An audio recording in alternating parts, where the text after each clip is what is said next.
Dr Tahar.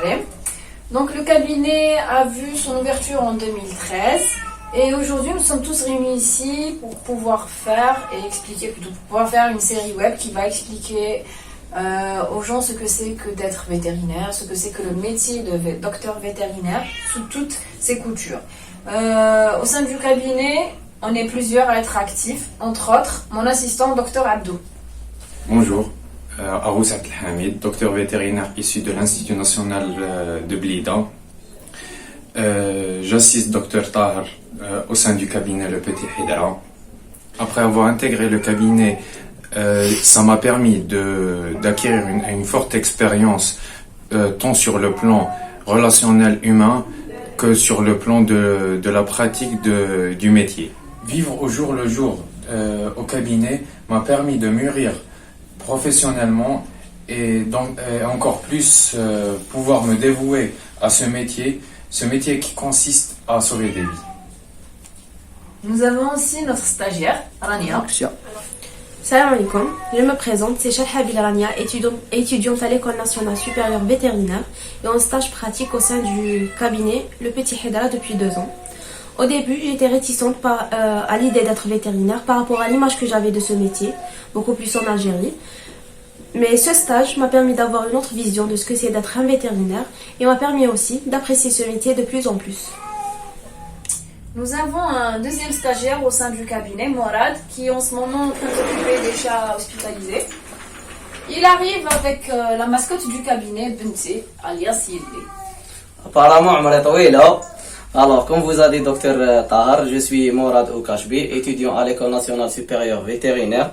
Je suis en 5e année, j'aurai mon diplôme had saif Inch'Allah. Alors ça fait 2 ans que le cabinet en stage. Alhamdoulilah, le stage il m'a permis de sortir du contexte le polycope ou le contexte théorique, voilà. Il m'a donné la chance d'avoir un contact direct avec l'animal. Et voilà, donc le but de notre série c'est de vous donner une idée sur notre fameux métier et de vous permettre d'avoir une idée sur les journées d'un docteur vétérinaire. Donc tout au long de ces épisodes, on aura des invités. Ce sera des vétérinaires spécialistes. Donc on va aller sur le terrain, on va sortir un peu du cabinet, sortir de notre petit cocon, on va dire, parce qu'on est plus spécialisé dans la canine. Là, on va sortir sur le terrain pour voir de l'équin ou de la rurale et on espère que vous allez aimer ces petites sorties. Voilà. Cette chatte nous a été présentée pour un problème buccal et comme c'est une chatte sauvage, on a dû la tranquilliser pour pouvoir l'approcher et pouvoir l'examiner surtout. Comme on peut l'apprécier, elle a un problème gingival et aussi elle souffre d'une calcivirose.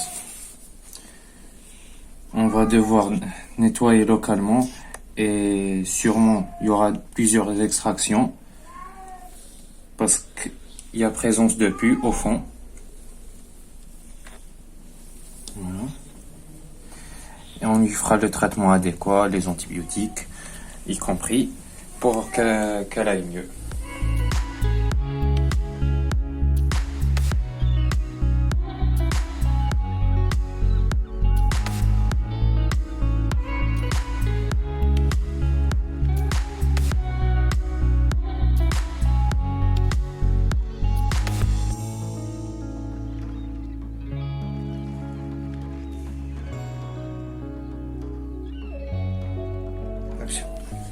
Maintenant qu'on a fait le nécessaire, on va la laisser se réveiller tranquillement dans la salle d'hospitalisation.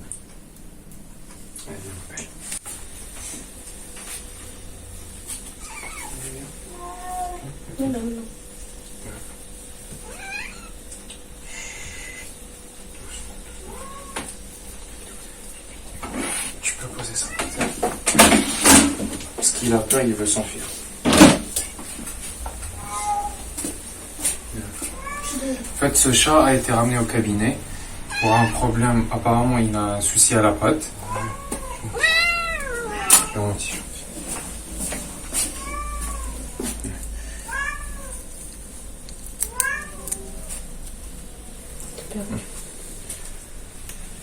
va prendre sa température pour voir s'il fait pas de fièvre.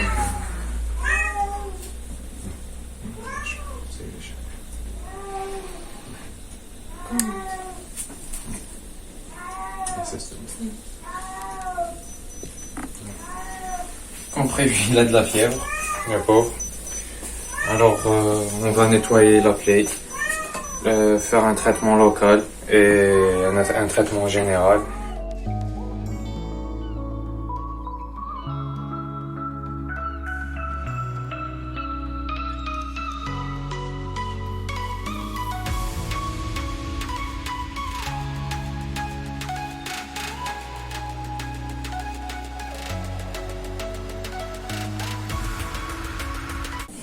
Après avoir tendu le contour de la plaie, on a remarqué que c'était une blessure et non un abcès. Et pour ça, on devra le tranquilliser parce qu'on devra nettoyer et ça va lui faire mal.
C'est bon, c'est bon. C'est bon. J'ai fini, j'ai fini. Voilà. Par contre ça, il va pas aimer. Non, non. Voilà. C'est bon, c'est bon. C'est bon. J'ai fini. Voilà. Par contre ça, il va pas aimer. Non, non. Voilà, après quelques jours de traitement, elle va mieux. Elle est un peu turbulente. Comme vous pouvez voir, sa dentition, sa bouche va mieux. Il n'y a plus de pus. Les mauvaises odeurs sont parties. Elle peut sortir.